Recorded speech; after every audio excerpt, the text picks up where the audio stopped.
después de leer varias entrevistas que le han hecho a Ray Loriga, que él, como varios de sus personajes, vive varias vidas paralelas y confiesa ciertos datos o ciertas actividades de su biografía que sirve para despistar también, para confundir un poco a sus fans, de acuerdo a su temperamento, el temperamento del momento en que esté haciendo la entrevista, da una versión u otra. De tal manera que yo voy a intentar que Ray nos comente algo que nos aproxime realmente o confusamente a su biografía, que en este caso creo que está realmente vinculada a su trabajo literario. Creo que Ray no es un escritor sentado en una torre de marfil, sentado en un escritorio, pensando, imaginando a sus personajes y sus historias, sino más bien es un hombre que ha tenido la necesidad, el imperativo de escribir en gran parte lo que ha vivido y que lo que esa vida le ha permitido también imaginar, por supuesto. Lo primero que debo decir es que cuando yo escuché el nombre de Ray Loriga, pensé que era, por supuesto, una estrella de rock o un escritor famoso. Empecé a averiguar y evidentemente eran esas dos cosas y muchas más. Entonces quisiera saber, Ray, ¿por qué ese nombre tan particular? ¿Será que tus padres tuvieron un presentimiento precoz de que tú ibas a ser el que eres? Buenas tardes. Antes de contestar a la pregunta, tengo que saludarles a ustedes, darles las gracias a Guido, darles las gracias a esta feria, darles las gracias a Bogotá y a toda Colombia por haberme invitado, y gracias a ustedes por entretener su tiempo conmigo. Muchísimas gracias. El nombre, el apellido es mío, Loriga, que es un apellido romano, que es una cota de malla que se llevaba debajo de las armaduras romanas. Hay un pueblo en Italia que se llama Loriga, donde inventaron estas cotas de malla, y ese es el apellido que llevo. Es el mío, es el de mi familia.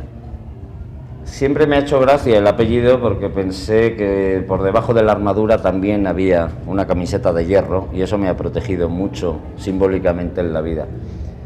El nombre Ray me lo inventé yo. O sea, tú no eres Ray, o ya eres Ray. I am the Batman. Es un personaje inventado que he acabado siendo yo, básicamente. El nombre Ray, que le he dado 1000 explicaciones, hay muchos Rays que me gustan. Está Ray Conniff, está Ray Bradbury, está Ray Charles. ¿Ves? Esa fue la... Sí. Está Raymond Carver, al que su mujer Tess Gallagher llamaba siempre Ray. Y está Ray Sugar Robinson, un boxeador que me gustaba mucho, y Ray Sugar Leonard. Sí. ¿Se oye? Sí. Pero no es por ninguno de estos Rays. Hay otro Ray, que era un niño que salía en un cómic de Alex Raymond que se llamaba Flash Gordon. Y Ray era uno de los amigos de Flash Gordon. Y cuando yo jugaba en un equipo de fútbol y nos dijeron que nos pusiéramos los nombres en las camisetas, me puse Ray. Y a partir de ahí mi hermano, mi padre, mi madre, todos empezaron a llamarme Ray, hasta hoy. Ray, háblanos un poco de ese adolescente en los años 80, en la década de los 80 en Madrid, ese adolescente que se vio atrapado por el rock y que lo dice de una manera muy precisa. Odio cuando el grupo deja de tocar y tienes que pensar en lo que harás el resto de tu vida. Tú vivías te metiste o te metieron o se te metió el rock encima? ¿Cómo fue ese amor tan profundo? Mi relación con el rock, que es tremendamente profunda, tiene mucho que ver con mi hermano mayor, que murió. Voy a confesar una cosa que no suelo contar, pero como sois muchos amigos, la voy a contar. Mi hermano era esquizofrénico y lo internaron en un psiquiátrico. Como todos los esquizofrénicos, o la mayoría, era un hombre luminoso, peligroso y luminoso. Se llamaba Augusto, nació en Maracaibo, no era español, era venezolano.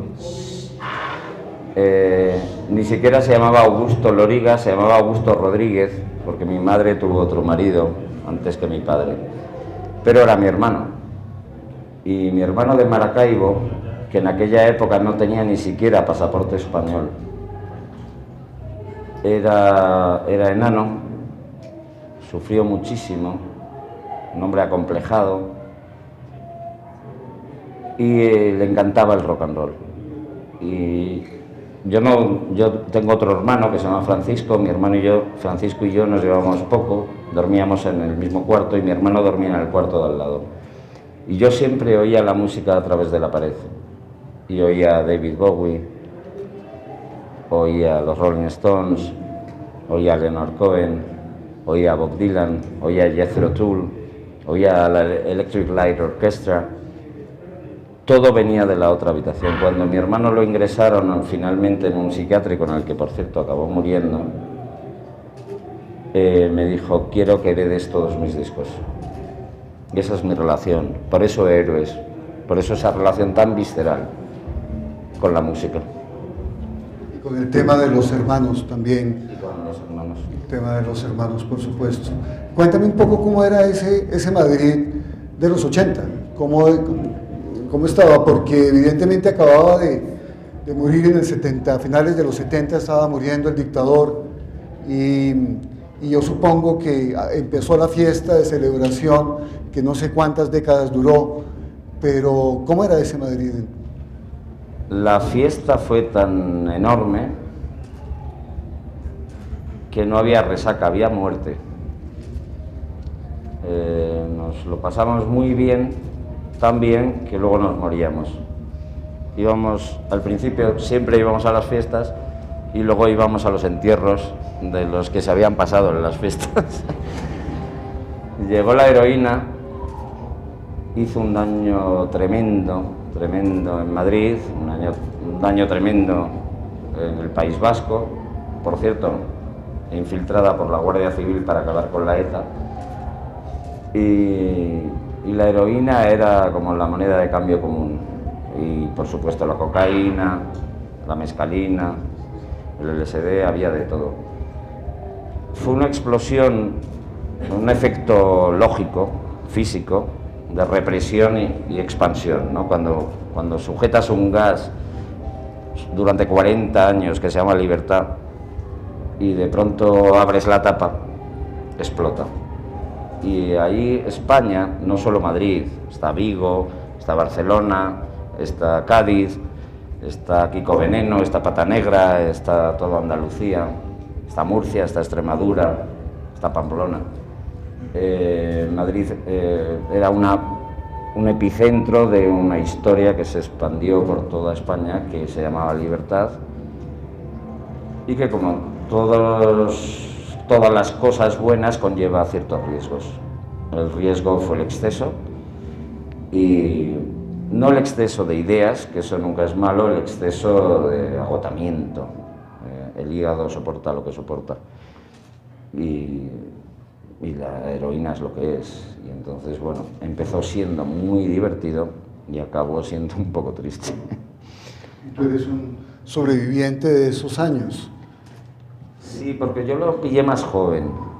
Yo venía de la generación de Naranjito, de ese mundial en el que hicimos el ridículo más espantoso del mundo. Me acuerdo del primer partido, España-Honduras, mundial en España, y empezó el partido y el comentarista decía: bueno, esto es un partido de trámite. España va a ganar a Honduras, evidentemente, y al final del partido el comentarista decía: Honduras es mucho Honduras, porque íbamos perdiendo. Y así fue un desastre de mundial. De esa derrota, ahí yo era todavía un niño, y luego en el año 87-88 ya sí entré en el canto de la tripulación con Alberto García Lix, Cesepe, Ukalele, Xavi Mariscal, un grupo de gente creativa estupenda, donde empezamos a hacer fanzines, revistas, fiestas, conciertos, música. Antonio Vega, todos nos conocíamos, los Ronaldos, luego llegaron los chiflados, Alejo Stivel, Ariel Roth, luego llegó el chiflado de Calamaro, y a partir de ahí ya fue toda una fiesta divertida y peligrosa. Y en medio de esa fiesta divertida y peligrosa, ¿cómo aparece la literatura? ¿Cómo hay tiempo para que la literatura exista? Para sentarse a leer, para sentarse a escribir, etcétera, etcétera, porque esa fiesta era muy intensa. En mi caso, que soy lector de la Biblia y la releo, lo primero fue la palabra. Así empieza el libro, ¿no? La literatura estaba antes. Yo me crié con la literatura. Antes que el rock, antes que todo, estaba la literatura. Siempre digo que si soy escritor, probablemente es gracias al Lazarillo de Tormes. Soy escritor gracias a la Celestina, soy escritor gracias a los Cipeste de Ita, soy escritor gracias a la cultura de la literatura en español que yo leí, soy escritor gracias a Juan Rulfo, a Gabo, a Vargas, a Felisberto Hernández. La literatura en mi idioma, que fue la primera que supe leer antes de saber leer en inglés, y por supuesto luego a la literatura traducida. Pero lo esencial para mí siempre fue la literatura. ¿Pero a qué hora podías escribir entre la borrachera de la fiesta y la resaca de la fiesta? ¿Es mejor escribir borracho o resacoso? Tengo un sistema que no me suele fallar, que se llama escribe borracho, corrige sobrio. Funciona muy bien, porque el alcohol, como no es más que un desinhibidor, te permite soñar ideas, caminos, locuras, equivocarte, te lanzas con ese coraje de la borrachera.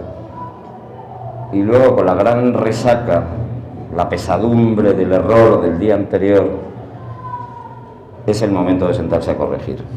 Y esos dos escritores, en mi caso, son necesarios. Escribe borracho, corrige sobrio. Es un sistema que funciona bastante bien. Tenemos todos pruebas, muchas pruebas de lo que estás diciendo, porque has sido un escritor prolífico. Tus primeras obras, de todas maneras, son bastante autobiográficas, y me gustaría que pasáramos rápidamente, porque el tiempo apremia y tenemos muchísimas preguntas, y me gustaría también que alguien del público tuviera la oportunidad de preguntarte algo, por supuesto. Pasemos a Manhattan, pasemos a Nueva York. ¿Por qué Nueva York? ¿Por qué Nueva York? Antes estaba escuchando... No os peguéis. Sobre todo no os peguéis. Estamos en el territorio y el tiempo de la conciliación. ¿Por qué Nueva York? Estaba escuchando a Eduardo Lago, un magnífico escritor que me ha anticipado antes en su presentación. Él lleva 27 años en Manhattan, yo viví 6 seguidos y estuve como 10 yendo y viniendo. Nueva York era, no sé si es, pero era la metrópolis soñada. Era el lugar, como decía Frank Sinatra, si lo consigues aquí lo consigues en todo el mundo, ¿no? Era la idea de todo gira alrededor de Nueva York. Lo fue París en su día. Y en aquella época lo era Nueva York, y ahora no sé qué otra ciudad puede... Nueva York existe, Nueva York sigue ahí, y Nueva York sigue siendo una ciudad maravillosa.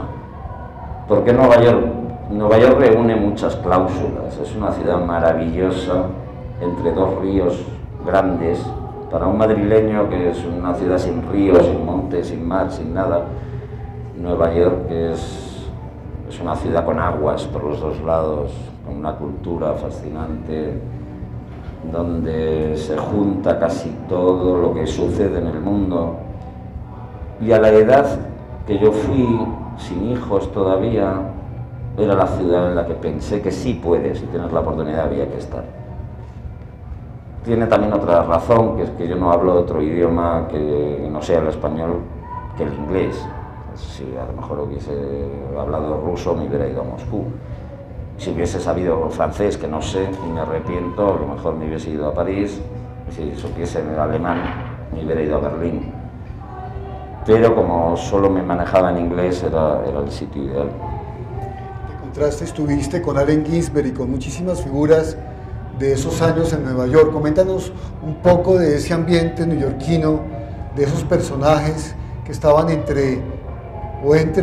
digamos que son más o menos lo mismo, como tú bien lo dices, el rock, la poesía, la literatura, la fantasía, el sueño. Sí, curiosamente con Ginsberg nunca estuve en Nueva York, estuve en Holanda, en Alemania, en Madrid, y curiosamente nunca en Nueva York, no coincidí con él en Nueva York, y luego murió, como todos sabemos. Conocía lo que quedaba de la generación Beat, a John Giorno, a Corso, a Allen Ginsberg, gracias a un gran amigo que se llama Barry Gifford, magnífico escritor, que probablemente el nombre no os suene, pero si os digo Lost Highway, David Lynch, y si os digo Wild at Heart, David Lynch, sabéis de quién estoy hablando. Ese es el escritor de esas historias. Y él tenía un contacto muy directo con William Burroughs, conoció a Jack Kerouac, escribió un libro que se llama El libro de Jack, que es una biografía soñada, pero conociendo a Jack Kerouac. Y él fue el que me hizo el puenteo, este gran amigo, con esa generación. Con Allen Ginsberg tuve la suerte de ir de gira con Allen Ginsberg, Linton Kwesi Johnson, Robert Crumb, con su grupo de bluegrass, y íbamos en una furgoneta haciendo una gira rock and roll literaria por Holanda. Cosa bastante extraña, pero lo pasábamos estupendamente. Y sí, tuve la suerte de coincidir con ellos, que recitábamos poemas en mitad de los conciertos. Una idea bastante chiflada, pero que se hizo cuando Bob Dylan tocaba en siempre salía un poeta en medio, Allen Ginsberg, por ejemplo, ¿no? Y en Holanda, en aquella época, había un festival de spoken word muy bueno en La Haya, que luego se mudó a Ámsterdam, y montaban un festival allí, luego un festival paralelo que se llama Lowlands, en Holanda, metido ya más cerca de Rotterdam. Y entonces, en mitad de los grupos, había poetas. Yo no soy poeta, soy prosista, pero con Héroes, que estaba traducido al holandés, pues hacíamos, cada vez que acababa, yo me acuerdo que me tocó entre Supergrass y Blur. en un sitio con miles de personas. También he de decir, para que no parezca tan glorioso, que el tío que actuaba antes de mí se llamaba Fartman. Si era un tío que se tiraba pedos. Llevaba una capa y se tiraba pedos y se movía la capa. Y luego tocaba Strangers in the Night con pedos.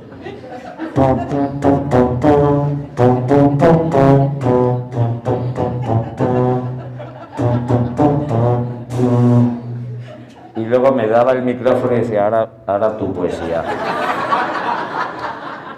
Bastante desagradable. Una experiencia muy olorosa. Oye, dijiste David Lynch y entonces pues metámonos al cine, tenemos un rato al cine. ¿Cómo conociste a Pedro Almodóvar y a Carlos Saura? ¿Cuándo entró esa inquietud en tu vida de también hacer una película sobre tu obra, de escribir guiones, en fin? ¿Cómo llegó ese séptimo arte en medio de toda esa barabunda de cosas que tenías? Supongo que fue cuando regresaste a Madrid después de Nueva York, ¿o fue antes? No, fue antes y después. En realidad, a ver, sí, hola, vale. ¿Qué va y viene? A ver. Sí, hola, ¿qué tal? Hey. no vayas presumiendo por ahí, ahora que no puedo estar sin ti. Solo para probar si funcionaba. En realidad lo que estudié, lo único que he estudiado, bueno, he estudiado literatura porque eso se estudia leyendo. Lo único que he estudiado en una universidad fue cine. En realidad estudié cine.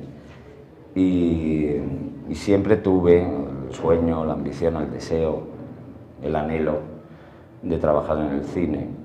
Y me había convertido ya en novelista, acababa de publicar Caídos del cielo, y un día recibí una llamada de teléfono de Pedro Almodóvar. Y me dijo, hola Ray, ¿no me conoces? Soy Pedro Almodóvar. Y sí, te conozco perfectamente. Me conozco perfectamente. Y me dijo, me gustaría mucho escribir una película contigo, he leído tus libros, me gusta mucho cómo escribes. Digo, estoy ya en tu casa. Nos sentamos 6 meses y escribimos Carne Trémula. Y así empezó. Pero yo había estudiado cine, había estudiado guión, había hecho además no solo en la Complutense, sino que había hecho cursos con Touchstone, que era una filial de Disney de aquella época, con profesores americanos en inglés, del guión, cómo se trabajaba el guión en los estudios americanos, etcétera, etcétera.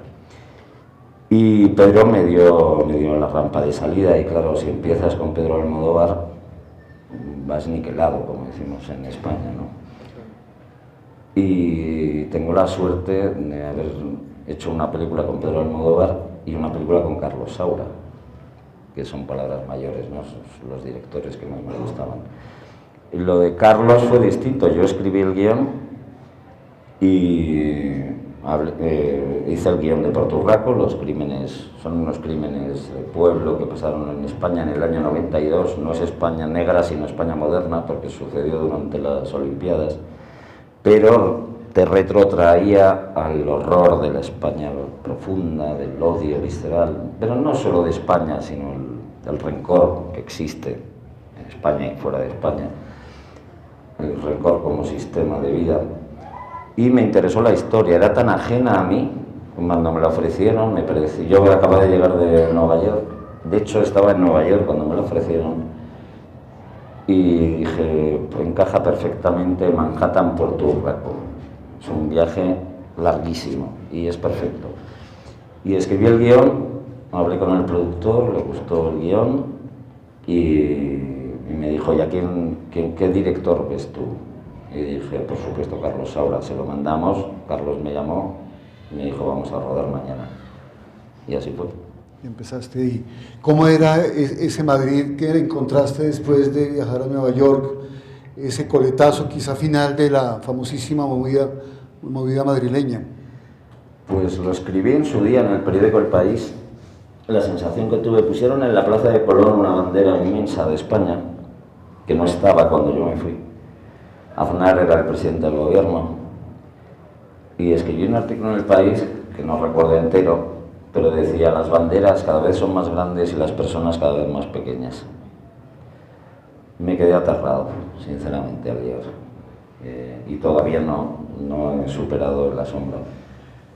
Fue duro venir de Manhattan y llegar a una España otra vez girada hacia la derecha, otra vez con todas las viejas, horribles costumbres de España. Me pareció muy deprimente. Y creo que todavía estamos luchando por recuperarnos de todo eso. Dicho esto, el gobierno de Zapatero no ayudó a absolutamente nada, fue otro absoluto desastre. Y bueno, ahora estamos ahí en esa tierra de nadie, que ya no sabemos cuánta España somos, por dónde se va a cortar, quién se va a ir, quién se va a quedar. Tenemos una familia mal avenida y estamos un poco a la expectativa de lo que puede suceder. Y eso que sucede en España, que tú piensas de España, y es un síntoma claro de lo que está sucediendo en general en Europa. Antes hablaba con... Sí, hola. Vale. Hablaba antes con Eduardo Lago y lo vuelvo a citar. Europa es como la catasfiore de Tintín, una señora muy vieja que no sabe dónde ha dejado las joyas. Sinceramente me da mucho gusto venir para acá. Yo aquí noto que las cosas suceden. Aquí noto que los niños sonríen, que las cosas van para adelante. Hay problemas en el mundo entero, pero yo aquí noto una energía que en Europa ya no veo. Y, por supuesto, Europa ha sido una de las razones de la civilización y tiene que recuperarse, pero a lo mejor hay que dejarla descansar y que coja un segundo aire, ¿no? Como los boxeadores. Yo noto que América está sucediendo y además creo que está sucediendo, y Eduardo y yo siempre discutimos sobre esto, de Río Grande para abajo. Creo que América está sucediendo y creo que es el momento americano. Lo pienso sinceramente. Y escuchaba ahora que deberías venir por exilio, por aburrimiento, estabas diciendo, aburrimiento de Europa, y pedir aquí asilo en Colombia, y estaremos encantados de que te vengas. Asilo mental, no político, asilo mental. Y mi razón es el aburrimiento europeo, sí. Pero tenemos la Champions League, algo nos queda. Con 2 equipos de Madrid, por cierto. Por cierto, bueno, cambiemos de tema. Ray, quería preguntarte acerca también de esa inevitable clasificación que te han hecho toda la vida de ser el niño malo, el marginal, el outsider. Estás, como diría Neruda, ¿no te has cansado de ser Loriga? ¿Estás cansado de ser Loriga?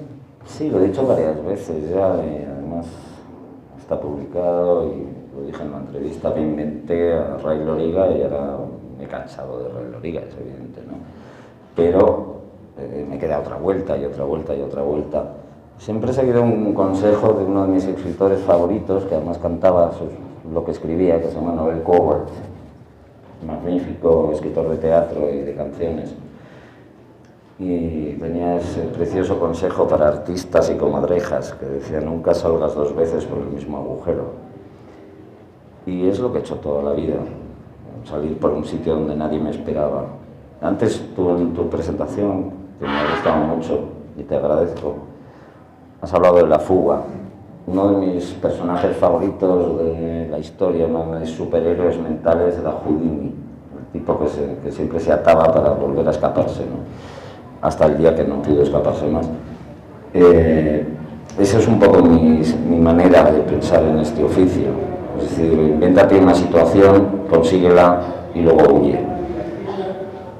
Pensaba en Sasa, que hablemos un poco de esa novela, Sasa, el emperador de Ibiza, que es la última novela de Ray Loriga y que está, por supuesto, a la venta al final del salón.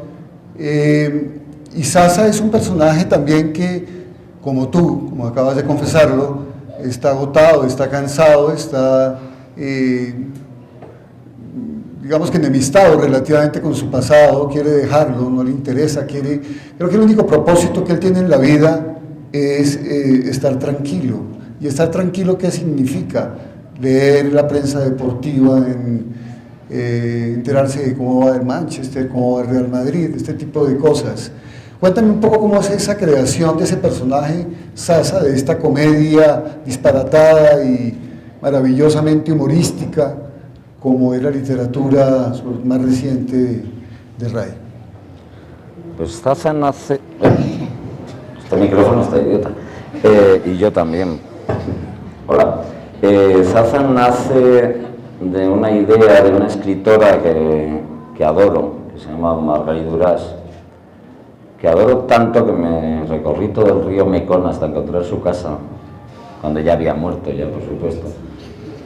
Y preguntaba en todos los pueblos por los que pasaba, la casa de la francesa, hasta que la encontré, que por cierto era un colegio muy bonito, con una chapita que decía cedido por Marguerite Duras para los niños vietnamitas. Y Marguerite decía una cosa preciosa en uno de sus libros, que era la única manera de ganar el tiempo es perdiéndolo. Y eso me gusta mucho. Y de ahí un poco nace la idea de la tranquilidad, de dejar que pasen las cosas, no añadirle al conflicto del mundo la ambición personal, que es otro conflicto, no estar frustrado precisamente porque no quieres nada, que es una buena manera de vivir tranquilamente hacia atrás. Y así empieza un poco Zaza, que es un tipo, un ex dealer, no un narco, un dealer de cocaína pequeñito, que ha juntado 4 perras y se ha retirado de Ibiza y solo aspira a ser el hombre más tranquilo del mundo. Ese es su sueño. Y como decía Sepé, el dibujante francés tan bueno, todo se complica. Basta que sueñes con una cosa para que no suceda. Y de pronto este tal Zaza, Zacarías Zaragoza Zamora, está en su perfecto retiro cuando en el puerto de Ibiza atraca el barco más grande del mundo de recreo, el yate privado más grande del mundo, y llega unas letras en oro en la eslora y pone Zaza, que es su nombre, y todo el mundo empieza a pensar que él es el dueño de ese barco, y su vida cambia absolutamente, porque hay una droga nueva en Ibiza que se llama también Zaza, y empiezan a confundirle como a Kaplan con la muerte de los talones, y le confunden hasta que todos se confunden tanto y todo se vuelve tan complicado que le acaban ofreciendo el cargo de emperador de una Ibiza independiente. Y ya no puedo contar mucho más porque destruiría la novela, pero por ahí va. Sí, como les comentaba, es una comedia de situaciones muy absurdas, muy particulares. Zaza, la droga, es una droga sintética que se supone da la felicidad. Ya habías hablado tú de otra droga, ¿cierto?, en Tokio, que consistía en borrar los malos recuerdos. Entonces tenemos 2 drogas, una para la memoria y otra para la felicidad. Me gustaría que conversáramos un poco sobre esa noción de ciencia de la que tú te burlas con seguridad en los 2 casos, pero vinculada a ese imaginario de lo que es ser feliz en el mundo de hoy. Pues... Hola otra vez. Pues sí, escribo, la verdad es que esto no sé, va y viene. Tengo esta manía de escribir sobre drogas inventadas.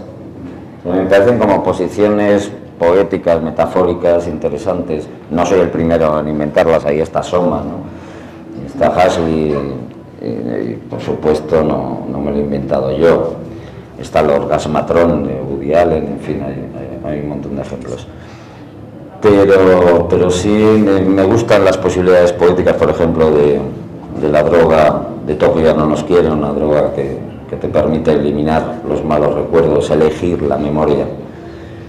Y me interesaba la cuestión de quiénes seríamos si pudiésemos decidir nuestra memoria, ¿no? La literatura se basa fundamentalmente en la memoria, y entonces me interesaba ese territorio. En este caso he inventado otra droga, que por cierto, si algún narcotraficante se dedica a venderla, pediré mis derechos de autor. Si alguien os vende Zaza, parte de ese dinero debería ser mío. Y lo que me interesaba tratar aquí es la felicidad. La felicidad es una cosa muy curiosa, porque como anhelo me parece loable y me parece lógico y es neurológicamente obligatorio casi, porque nuestros cerebros funcionan así. Como obligación me parece una estafa en la que caemos a diario por el consumo de la felicidad.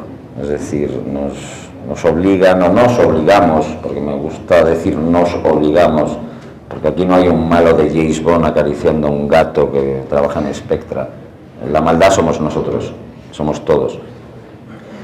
Y esa obligación de la felicidad y la frustración constante que produce ayuda mucho al sistema de consumo.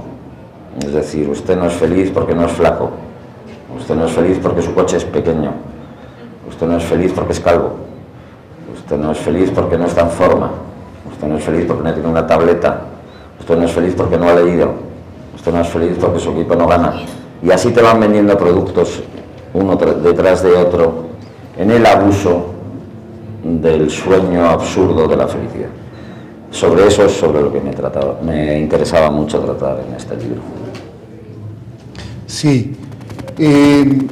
Antes de darle la palabra, porque hay problemas de tiempo desafortunadamente, quería que comentaras, quería decir algo sobre la forma, un poco de la escritura de Ray, y es que creo que primero hay un ingenio muy particular, y creo que eso es un poco de la esencia de mi placer como lector.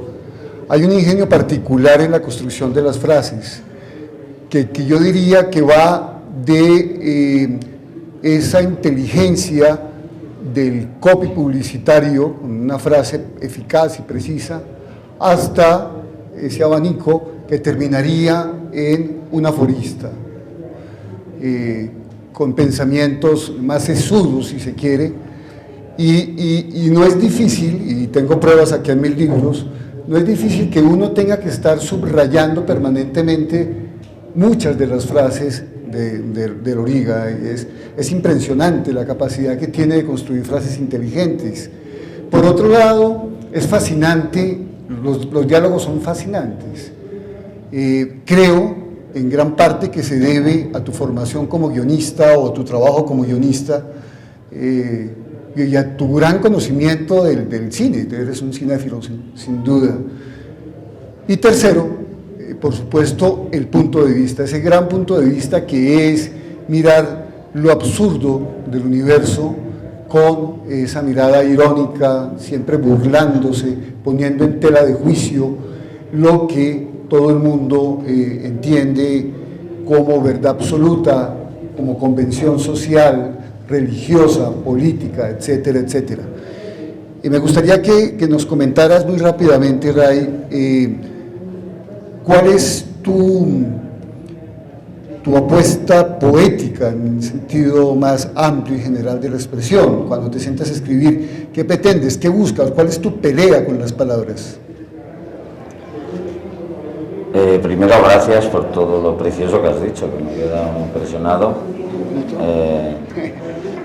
Segundo, los diálogos me interesa porque no creo que tenga tanto que ver con mi faceta de guionista como con el oído. Suelo robar muchos diálogos de la gente que habla. Esa es una parte esencial. Luego los puedo manejar así, asado, completarlos, pero creo que una de las maneras mejores de escribir diálogos es escuchando a los demás. Mi amigo Rafael Azcona, que en paz descanse, que es uno de los mejores guionistas de la historia, no solo del cine español, sino del cine universal, me enseñó una cosa preciosa, y éramos muy, muy amigos, y me dijo: te voy a decir cómo se escriben las películas. Si es de vaqueros, vete al Corte Inglés. Si es de romanos, vete al Corte Inglés. Si es decimonónica, vete al Corte Inglés. Y si es de ciencia ficción, vete al Corte Inglés. Dice, entre la planta de oportunidades y el garaje, incluido el supermercado, dos mujeres mirando lencería, ahí sucede el mundo entero. Te sirve para todo. Y tenía razón, y he seguido ese consejo toda mi vida, y los diálogos, como los tiene que decir la gente en las novelas, los escucho de la gente. Me siento en silencio en los bares, en los cafés, y escucho. Y voy apuntando lo que más me gusta. Tienes un gran oído. Tenemos tiempo para 2 preguntas, si son breves y muy precisas, por favor. Tú. Perdón. Perdón, primero la chiquita, por favor. ¿Cuál es tu pensamiento de las artes? De las artes, eso me gusta, es una buena pregunta. ¿Cuál es mi pensamiento de las artes? Que son fundamentales. Cuando yo era un niño, mi padre es pintor y dibujante, ilustrador, hace tiras cómicas. Y mi padre me llevó al Prado. Cuando yo lo conocía, mi padre, yo debía tener 13 años. Había vivido en casa, pero nunca hablaba conmigo. Y cuando pensó que yo tenía edad ya de hablar, me llevó al Museo del Prado. Nos dimos un larguísimo paseo por el Museo del Prado, me fue explicando, estas son las tablas románicas, estos son los holandeses, esto es pintura flamenca, esto es Velázquez, esto es esto, esto es lo otro. Y me dijo, hijo mío, el arte es lo segundo mejor del mundo. Lo primero son las mujeres. Cuando falles con una mujer, te deje, te abandone, o tú la dejes, o todo sea un desastre, vente al Prado. Y ahí te consuelas. Esto es lo segundo mejor del mundo. El arte es lo segundo mejor del mundo. Tú. Bueno, hace muchos años escribiste en El País un artículo sobre John Cheever, reflexionando un poco sobre ese oficio de escritor y cómo a veces hay que pedirle permiso al resto de la vida para poder escribir. ¿Qué piensas ahora pensando en John Cheever sobre ese oficio de escritor? Pues en ese artículo hablaba ya de mi adoración absoluta por John Cheever, que mantengo todavía y mantendré siempre, un escritor maravilloso. Y esa historia me la contó Barry Gifford, porque un día fuimos a la casa de John Cheever y me dijo, te voy a llevar a donde escribía John Cheever. Y bajamos a ese cuarto de las calderas, donde John Cheever, la historia viene siendo así, la voy a resumir muy rápido. John Cheever le decía a su familia que tenía un trabajo, se vestía con una corbata, un traje, llevaba un maletín y decía, niños, iros al cole, yo voy a trabajar. Los dejaba en la parada del autobús, volvía, había alquilado un cuarto de calderas en su propia casa, bajaba, se quitaba la ropa, porque no se podía estar con ese calor, y se ponía en calzoncillos a escribir. Por la tarde, cuando volvían los niños, se ponía el traje otra vez y hacía como que venía de trabajar. Esto tiene mucho que ver con la escritura, porque la escritura no parece nunca un trabajo. Es muy difícil convivir con un escritor, porque es una especie de autista inútil, que está siempre pensando en algo. Y además puede pensar paseando, porque todos los que hemos escrito alguna cosa alguna vez, tenemos esas relaciones. Si estás sentado en la mesa con el ordenador, se fían de que estás escribiendo. Pero si estás paseando, dices, no estás trabajando. Pero claro, la escritura no es un colegio, ¿no? Se piensa, se pasea, se sube, se baja, le das 1000 vueltas a las cosas y no siempre tienes que estar precisamente en la mesa. Y es muy complicado convencer a nadie de que esto es un asunto serio y que es un trabajo de verdad y que importa. Luego, curiosamente, la gente va por las ciudades y dice, aquí vivía Neruda.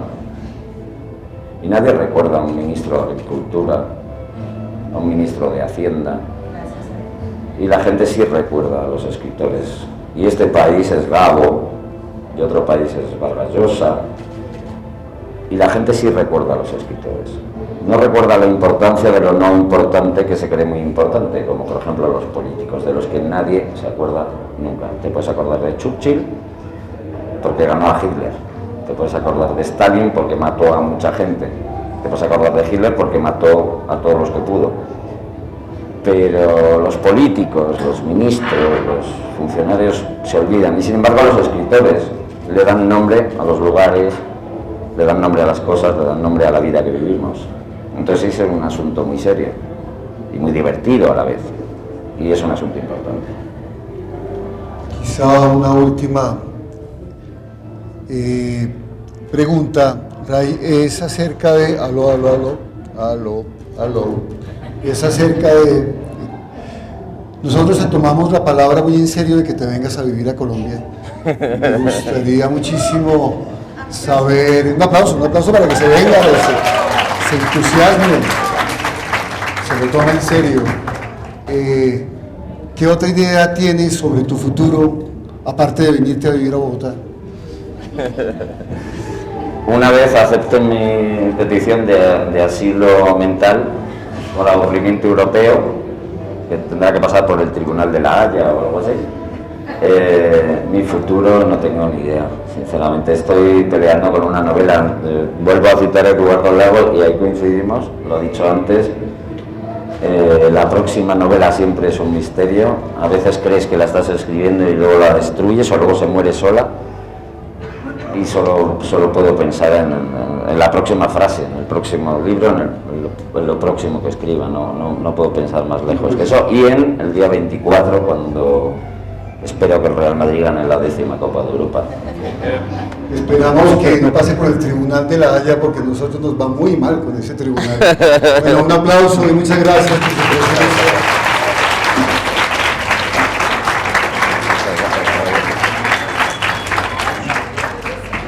Muy bien, Ray. Muchas gracias a ti. Muchas gracias. Preciosa, ¿cómo te llamas? Ariadna. Ariadna.